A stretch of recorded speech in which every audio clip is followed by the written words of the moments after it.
ഇന്ന് വന്നിരിക്കുന്നൊരു വെറൈറ്റി ആയിട്ടുള്ളൊരു കട്ട്ലേറ്റിൻ്റെ റെസിപ്പി ആയിട്ടാണ്. സാധാരണ നമ്മൾ ചിക്കനും ബീഫൊക്കെ വെച്ചിട്ട് കട്ട്ലേറ്റ് തയ്യാറാക്കുന്നുണ്ടല്ലോ. അപ്പോൾ അതിൽ നിന്നും വ്യത്യസ്തമായിട്ട് നല്ല ടേസ്റ്റി ആയിട്ട് പെട്ടെന്ന് തന്നെ തയ്യാറാക്കാൻ പറ്റുന്ന ഒരു കട്ട്ലേറ്റാണ് തയ്യാറാക്കിയിരിക്കുന്നത്. അപ്പോൾ അതിന് വേണ്ടിയിട്ട് ഞാനിതാ ഒരു ടേബിൾ സ്പൂൺ വെളിച്ചെണ്ണ ഒഴിച്ച് കൊടുത്തിട്ടുണ്ട്. അതിലേക്ക് ഒരു കുറച്ച് ഇഞ്ചി വെളുത്തുള്ളി പേസ്റ്റ് ഇട്ട് കൊടുക്കുന്നുണ്ട് കേട്ടോ. ഒരുപാട് കൂടുതലായി പോവണ്ട. അപ്പോൾ അതിൻ്റെ ഒരു പച്ചമണം മാറുന്നവരെ എണ്ണയിൽ നിന്നൊന്ന് വഴറ്റിയെടുക്കാം കേട്ടോ. 2-3 മിനിറ്റ് മാത്രം ഒന്ന് ഇളക്കി കൊടുത്താൽ മതി. ഇനി അതിലേക്ക് എരിവിനാവശ്യമുള്ള പച്ചമുളക് ചെറുതായിട്ട് കട്ട് ചെയ്തിട്ട് ചേർത്ത് കൊടുക്കാം. 2 പച്ചമുളക് ഞാൻ എടുത്തിട്ടുണ്ട് കേട്ടോ. അത് ഇതിലേക്ക് ഇട്ട് കൊടുക്കുന്നുണ്ട്. പിന്നെ അതുപോലെ തന്നെ കറിവേപ്പിലയും ചെറുതായിട്ട് കട്ട് ചെയ്തിട്ട് ചേർത്ത് കൊടുക്കുന്നുണ്ട്. മല്ലിയില കയ്യിലുണ്ടെന്നുണ്ടെങ്കിൽ അത് ചേർത്ത് കൊടുക്കാം കേട്ടോ. അത് അവസാനത്തിൽ ചേർത്ത് കൊടുത്താൽ മതി. അപ്പോൾ ഞാൻ കറിവേപ്പിലയും കൂടി ഇട്ട് കൊടുത്തിട്ട് ഇത് നല്ലോണം ഒന്ന് മിക്സാക്കി എടുക്കുന്നുണ്ട്. ജസ്റ്റ് ഒന്ന് മൂത്ത് വരുന്ന സമയത്ത് അതിലേക്ക് ഒരു മീഡിയം സൈസുള്ള സവാള ഇതുപോലെ ചെറുതായിട്ട് കട്ട് ചെയ്തിട്ട് ചേർത്ത് കൊടുക്കുന്നുണ്ട് കേട്ടോ. എന്നിട്ട് അതിലേക്ക് ആവശ്യത്തിനുള്ള ഉപ്പ് ചേർത്ത് കൊടുക്കാം. അത് നല്ലോണം ഒന്ന് മിക്സാക്കി കൊടുക്കാം കേട്ടോ. ഉപ്പ് നമുക്ക് ഉള്ളിലേക്കുള്ള ഉപ്പ് മാത്രം ചേർത്ത് കൊടുത്താൽ മതി. നമ്മൾ ഇടിച്ചക്ക വെച്ചിട്ടാണ് നമ്മൾ ഈ ഒരു കട്ട്ലേറ്റ് തയ്യാറാക്കിയിരിക്കുന്നത്. അപ്പോൾ ഇടിച്ചക്ക കുക്ക് ചെയ്യുന്ന സമയത്ത് നമ്മൾ ഉപ്പ് ഇട്ടിട്ടാണ് എടുക്കുന്നത് കേട്ടോ. അപ്പോൾ അത് നോക്കിയിട്ട് കുറച്ച് ഉപ്പ് ഈ സമയത്ത് ചേർത്ത് കൊടുത്താൽ മതി. ഇനി നമുക്കിത് നല്ലോണം വഴറ്റിയെടുക്കാം. ഒരുപാട് ഗോൾഡൻ ബ്രൗൺ കളറൊന്നും ആവണ്ട കേട്ടോ. ഇതുപോലെ ജസ്റ്റ് ഒന്ന് കുക്കായി കിട്ടിയാൽ മാത്രം മതി. ഇനി നമുക്കിതിലേക്കുള്ള മസാലപ്പൊടികൾ ചേർത്ത് കൊടുക്കാം. ഒരു ടേബിൾ സ്പൂൺ നിറച്ച് മീറ്റ് മസാലയാണ് ചേർത്ത് കൊടുക്കുന്നത്. മീറ്റ് മസാല ഇല്ലാന്നുണ്ടെങ്കിൽ ചിക്കൻ മസാല ചേർത്ത് കൊടുത്താൽ മതി കേട്ടോ. പിന്നെ കുറച്ച് വലിയ ജീരകം പൊടിച്ച് ചേർത്ത് കൊടുക്കുന്നുണ്ട്. പിന്നെ അതുപോലെ തന്നെ കുറച്ച് ഗരം മസാലയാണ് ചേർത്ത് കൊടുക്കുന്നത് കേട്ടോ. ഗരം മസാലയൊക്കെ കൂടുതലായി പോകണ്ട, ഒരു 1/2 ടീസ്പൂൺ മാത്രം മതി. എന്നിട്ട് ഇതിൽ നല്ലോണം ഒന്ന് മിക്സാക്കി എടുക്കാം കേട്ടോ. പൊടികളൊക്കെ പച്ചമണം മാറുന്നവരെ നല്ലോണം ഒന്ന് മിക്സാക്കി കൊടുക്കാം. വേറെ മസാലപ്പൊടികളൊന്നും തന്നെ നമ്മളിതിൽ ചേർത്ത് കൊടുക്കുന്നില്ല. എന്നിട്ട് നല്ലോണം മിക്സാക്കി കൊടുത്തിട്ട് പച്ചമുളക് മാറിയതിന് ശേഷം നമ്മളിതിലേക്ക് ഇടിച്ചക്കയാണ് ചേർത്ത് കൊടുക്കേണ്ടത്.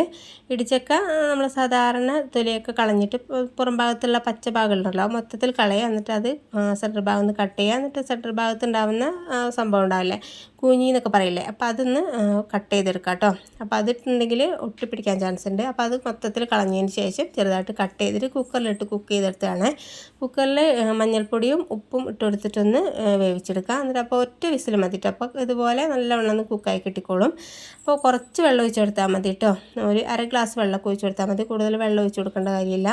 വെള്ളം കൂടുതലുണ്ട് തോന്നുകയാണെങ്കിൽ വെള്ളം വറ്റിച്ചെടുത്താൽ മതി കേട്ടോ. വറ്റിച്ചെടുക്കുക, അല്ലെങ്കിൽ നമുക്ക് വെള്ളം കളയുകയും ചെയ്യാം. വെള്ളത്തിൽ നിന്ന് ഊറ്റിയെടുത്താൽ മതി കേട്ടോ. എന്നിട്ട് ഇതുപോലെ ഒന്നങ്ങ് ഉടച്ചെടുത്തിട്ടുണ്ട്. നമ്മുടെ സ്റ്റീൽ ഗ്ലാസിൻ്റെ പുറം ഭാഗം വെച്ചിട്ട് അടിഭാഗം വെച്ചിട്ട് ഇതുപോലെ അങ്ങ് മിക്സാക്കി എടുത്താൽ മതി. ഉടച്ചെടുത്താൽ മതി കേട്ടോ. മിക്സിയിൽ ജാറിലേക്കൊന്നും ഇട്ട് കൊടുക്കേണ്ട ആവശ്യമില്ല. അതിനുശേഷം നമുക്ക് ഈ ഉണ്ടാക്കി വെച്ചിരിക്കുന്ന മസാലയിലേക്ക് നമ്മൾ ഇടിച്ചക്ക മൊത്തത്തിൽ ഇട്ട് കൊടുക്കാം. ഇനി ഞാനതിലേക്ക് 2 ഉരുളക്കിഴങ്ങ് ഒന്ന് പുഴുങ്ങിയെടുത്തിട്ടുണ്ടായിരുന്നു കേട്ടോ. അതൊന്നങ്ങ് സ്മാഷ് ചെയ്തെടുത്തിട്ടുണ്ട്. അപ്പോൾ നമുക്കത് ഇതിലേക്ക് ഇട്ട് കൊടുക്കുന്നുണ്ട്. എന്നിട്ട് നല്ലവണ്ണം ഒന്ന് മിക്സാക്കി കൊടുക്കാം കേട്ടോ. നല്ലവണ്ണം ഒന്ന് കുക്കായി കിട്ടുകയാണെങ്കിൽ പെട്ടെന്ന് തന്നെ അങ്ങ് ഉടഞ്ഞ് കിട്ടിക്കോളും. ഒരു മീഡിയം സൈസുള്ള 2 കിഴങ്ങാട്ടോ എടുത്തിട്ടുള്ളത്. ഒരുപാട് കൂടുതലായി പോകേണ്ട ആവശ്യമൊന്നുമില്ല. എന്നിട്ട് നല്ലവണ്ണം ഒന്ന് മിക്സാക്കി കൊടുത്തിട്ടുണ്ട്. ഇതുപോലെ തന്നെ നല്ല ടേസ്റ്റി ആയിട്ടുള്ളൊരു വെറൈറ്റി ആയിട്ടുള്ളൊരു ബീഫ് കട്ട്ലേറ്റ് ഞാൻ തയ്യാറാക്കിയിട്ടുണ്ടായിരുന്നു. അപ്പോൾ ആ വീഡിയോയുടെ ഒരു ലിങ്ക് ഞാൻ ഡിസ്ക്രിപ്ഷൻ ബോക്സിലിടാം. അതൊന്ന് ചെക്ക് ചെയ്ത് നോക്കൂ കേട്ടോ. നല്ല ടേസ്റ്റി ആയിട്ടുള്ളൊരു കട്ട്ലേറ്റ് തന്നെയാണത്. അപ്പോൾ ഞാനിത് ഒന്ന് സൈഡിലേക്ക് വെച്ചിട്ടുണ്ട് കേട്ടോ. ചൂടാറിയതിന് ശേഷം അതിലേക്ക് കുറച്ച് ബ്രെഡ് ക്രംസ് ഇട്ട് കൊടുക്കുന്നുണ്ട്. അപ്പോൾ നമ്മൾ ഇടിച്ചൊക്കെ കുക്ക് ചെയ്യുന്ന സമയത്ത് കുറച്ച് വാട്ടറി കണ്ടൻറ്റ് ഉണ്ടാവുമല്ലോ. അപ്പോൾ അതൊന്ന് പോകാൻ വേണ്ടിയിട്ട് നല്ല ഷേപ്പിൽ നമുക്ക് പിടിച്ചെടുക്കാനായിട്ടാണ് കുറച്ച് ബ്രെഡ് ക്രംസ് ഇട്ട് കൊടുക്കുന്നത്. അപ്പോൾ അങ്ങനെ മിക്സ് ചെയ്യുന്ന സമയത്ത് ഒരുപാട് ലൂസായി തോന്നുകയാണെങ്കിൽ കുറച്ചുകൂടി ഒന്ന് ബ്രെഡ് ക്രംസ് ഇട്ട് കൊടുത്താൽ മതി കേട്ടോ. അരിപ്പൊടിയോ മൈദപ്പൊടിയോ ഒന്നും ചേർത്ത് കൊടുക്കണ്ട. ബ്രെഡിൻ്റെ പൊടി മാത്രം ചേർത്ത് കൊടുത്താൽ മതി കേട്ടോ. അത് കറക്റ്റായിട്ട് ടേസ്റ്റും കാര്യങ്ങളും കിട്ടുള്ളൂ. അത് നല്ലവണ്ണം ഒന്ന് മിക്സാക്കി എടുത്തിട്ടുണ്ട്. ഇനി നമുക്കിതൊന്ന് ഷേപ്പാക്കി എടുക്കാം കേട്ടോ. സാധാരണ നമ്മൾ കട്ട്ലേറ്റൊക്കെ ഷേപ്പാക്കുന്ന പോലെ തന്നെ ഓരോ ബോൾസ് എടുത്തിട്ട് ഇതുപോലെ അങ്ങ് കൈവെള്ളയിൽ വെച്ചിട്ട് അങ്ങ് പരത്തി കൊടുത്താൽ മതി. അപ്പോൾ നമ്മൾ കടയിൽ നിന്നൊക്കെ വാങ്ങുന്നൊരു ഷേപ്പ് ഉണ്ടല്ലോ, അത്രയൊരു തിക്നെസ്സിൽ നമുക്ക് കിട്ടാൻ വേണ്ടിയിട്ടാണ് ഇതുപോലെ ഓരോ ബോൾസ് എടുത്തിട്ട് നമ്മളിതുപോലെ അങ്ങ് ഷേപ്പാക്കി എടുക്കുന്നത്. അപ്പോൾ ഇതുപോലെ ഞാൻ ഷേപ്പാക്കി എടുത്തിട്ടുണ്ട് കേട്ടോ. അപ്പോൾ ചിക്കൻ്റെ അതേ ടേസ്റ്റിൽ നമുക്ക് കിട്ടുകയും ചെയ്യും. അപ്പോൾ നോൺ വെജൊക്കെ കഴിക്കാത്തവർക്കൊക്കെ ഇതുപോലത്തെ കട്ട്ലേറ്റൊക്കെ കഴിക്കാം കേട്ടോ. നല്ല ടേസ്റ്റി ആയിട്ടുള്ള അതേ ടേസ്റ്റിൽ തന്നെ തയ്യാറാക്കാൻ പറ്റുന്നൊരു കട്ട്ലേറ്റ് തന്നെയാണിത്. ഞാനിതെല്ലാം ഒന്നങ്ങ് ഷേപ്പാക്കി എടുത്തിട്ടുണ്ട്. ഇനി നമുക്കൊന്ന് കോട്ട് ചെയ്തെടുക്കണം. അതിന് വേണ്ടിയിട്ട് ഞാനിതാ ബ്രെഡ് ക്രംസ് എടുത്തിട്ടുണ്ട് കേട്ടോ. ബ്രെഡ് ക്രംസ് നമുക്കൊരു സൈഡിലേക്ക് വെക്കാം. എന്നിട്ട് ഒരു കോഴിമുട്ട ഒരു ബൗളിലേക്ക് ഞാൻ ഇട്ട് കൊടുക്കുന്നുണ്ട്. എന്നിട്ട് നല്ലവണ്ണം ഒന്ന് ബീറ്റ് ചെയ്തെടുക്കുക. അതിൽ ഉപ്പും കുരുമുളക് പൊടിയൊന്നും ഞാൻ ചേർത്ത് കൊടുക്കുന്നില്ല കേട്ടോ. മുട്ട മാത്രമാണെന്ന് ബീറ്റ് ചെയ്തെടുക്കുന്നത്. അപ്പോൾ ഞാൻ പറഞ്ഞിട്ടുണ്ടല്ലോ, നോൺ വെജ് കഴിക്കാത്തവരൊക്കെ ആണെങ്കിൽ 1 ടേബിൾ സ്പൂൺ മൈദപ്പൊടി എടുക്കുക, അതിൽ 2 ടേബിൾ സ്പൂൺ വെള്ളം ഒഴിച്ച് കൊടുത്തിട്ട് ഇതുപോലെ നല്ലവണ്ണം മിക്സാക്കി എടുത്താൽ മതി കേട്ടോ. ഈ ഒരു പാകത്തിനായി കിട്ടിയാൽ മതി. എന്നിട്ട് കോട്ട് ചെയ്താൽ മതി.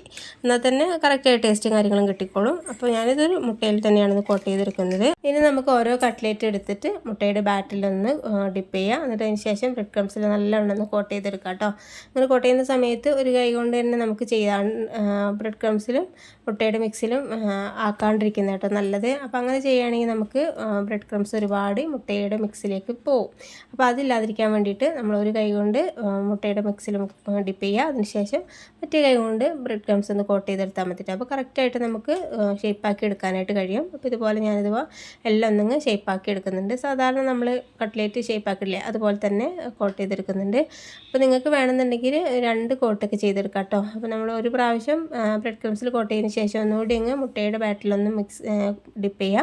അതിനുശേഷം ഒന്നുകൂടി ഒന്ന് ബ്രെഡ് ക്രംസിൽ മുക്കുകയാണെങ്കിൽ നല്ലവണ്ണം ഒന്ന് തിക്കായി കിട്ടിക്കോളൂ കേട്ടോ. നല്ല കട്ടിയുള്ളൊരു കട്ട്ലേറ്റ് തന്നെ നമുക്ക് തയ്യാറാക്കി എടുക്കാൻ പറ്റും. അപ്പോൾ ഞാനിത് ഒറ്റ പ്രാവശ്യം മാത്രമാണ് കോട്ട് ചെയ്തെടുക്കുന്നത്. അപ്പോൾ ഇതാ ഞാനെല്ലാം ഒന്ന് കോട്ട് ചെയ്തെടുത്തിട്ടുണ്ട് കേട്ടോ. ഇനി നമുക്കൊന്ന് ഫ്രൈ ചെയ്തെടുക്കാം. അതിന് വേണ്ടിയിട്ട് ഞാൻ ഓയിൽ ഒഴിച്ച് കൊടുത്തിട്ടുണ്ട്. ഓയിൽ നല്ലവണ്ണം ഒന്ന് ചൂടായതിന് ശേഷം ഇതിലേക്ക് ഇട്ട് കൊടുക്കാം കേട്ടോ. നമ്മൾ കട്ട്ലേറ്റ് ഇട്ട് കൊടുത്തതിന് ശേഷം മീഡിയം ഫ്ലെയിമിൽ വെച്ചാൽ മതി. ഇട്ട് കൊടുക്കുന്ന സമയത്ത് ഹൈ ഫ്ലെയിമിൽ വെക്കുക, അതിന് ശേഷം മീഡിയം ഫ്ലെയിമിൽ വെക്കുക. അപ്പോൾ കറക്റ്റായിട്ട് കുക്കായി കിട്ടുകയും ചെയ്യും. ഒരുപാട് എണ്ണ കുടിക്കുന്ന ഒരു പ്രശ്നം വരില്ല കേട്ടോ. അപ്പോൾ അതിന് വേണ്ടിയിട്ടാണ്. പിന്നെ ഒരു കാര്യം എന്ന് പറഞ്ഞാൽ ഇതുപോലെ ചെയ്തെടുക്കുകയാണെങ്കിൽ നമ്മൾ ബ്രെഡ് ക്രംസ് ഒരുപാട് എണ്ണയിൽ പോവില്ല കേട്ടോ. അതൊരു കാര്യം കൂടി ഒന്ന് ശ്രദ്ധിച്ചാൽ നന്നായിരിക്കും. പിന്നെ കട്ട്ലേറ്റ് ഇട്ട് കൊടുത്തതിന് അപ്പം തന്നെ നമ്മൾ മറിച്ചിട്ട് കൊടുക്കരുത് കേട്ടോ. പെട്ടെന്ന് തന്നെ പൊട്ടിപ്പോകും. പിന്നെ ഇതുപോലെ ചെറിയ സ്പൂണൊക്കെ വെച്ചിട്ട് മറിച്ചിട്ട് കൊടുക്കുകയാണെങ്കിൽ കറക്റ്റായിട്ട് കിട്ടിക്കോളും. അല്ലെങ്കിൽ സോഫ്റ്റ് ആയിട്ടുള്ള സ്നാക്സ് ആണല്ലോ, പെട്ടെന്ന് ഉടഞ്ഞു പോകാൻ ചാൻസ് ഉണ്ട്. അപ്പോൾ 1-2 മിനിറ്റിന് ശേഷം മറിച്ചിട്ട് കൊടുക്കുക. എന്നിട്ട് നിങ്ങൾ കളർ മാറുന്ന സമയത്ത് എണ്ണയിൽ നിന്ന് കോരിയെടുക്കുക കേട്ടോ. തിരിച്ച് മറിച്ചിട്ട് കൊടുത്തിട്ട് പെട്ടെന്ന് തന്നെ ഫ്രൈ ചെയ്തെടുക്കാനായിട്ട് കഴിയും. കുക്ക് ചെയ്ത് കിട്ടാനായിട്ടൊന്നുമില്ലല്ലോ. കളർ മാറുന്ന സമയത്ത് നമുക്ക് എണ്ണയിൽ നിന്ന് കോരിയെടുത്താൽ മതി. അപ്പോൾ ഇതുപോലെ തന്നെ ഞാൻ ബാക്കിയുള്ളതും കൂടി ഒന്ന് ഫ്രൈ ചെയ്തെടുക്കുന്നുണ്ട്. അപ്പോൾ ഞാൻ പറഞ്ഞ കാര്യം മറക്കണ്ട കേട്ടോ. നമ്മൾ ഇതുപോലെ തന്നെ ടേസ്റ്റായിട്ട് തയ്യാറാക്കിയിട്ടുള്ള ഒരു ബീഫ് കട്ട്ലേറ്റ് തയ്യാറാക്കിയിട്ടുള്ള ഒരു വീഡിയോ ഞാൻ ഇട്ടിട്ടുണ്ട്. അപ്പോൾ അതിൻ്റെ ഒരു ലിങ്ക് നിങ്ങൾ എന്തായാലും ചെക്ക് ചെയ്ത് നോക്കൂ കേട്ടോ. ബീഫ് കട്ട്ലേറ്റ് അതുപോലെ തയ്യാറാക്കുകയാണെങ്കിൽ നല്ല ടേസ്റ്റി ആയിട്ടുള്ളൊരു വെറൈറ്റി ആയിട്ടുള്ളൊരു കട്ട്ലേറ്റ് തന്നെയാണിത്. അപ്പോൾ ഞാൻ ഇതെല്ലാം ഒന്ന് ഫ്രൈ ചെയ്തെടുത്തിട്ടുണ്ട് കേട്ടോ. അപ്പോൾ നല്ല ടേസ്റ്റി ആയിട്ട് ഇഫ്താറിൻ്റെ ടൈമിലൊക്കെ നമുക്ക് വെറൈറ്റി തയ്യാറാക്കാൻ പറ്റുന്ന ഒരു കിടിലൻ ടേസ്റ്റുള്ളൊരു കട്ട്ലേറ്റ് തന്നെയാണിത്.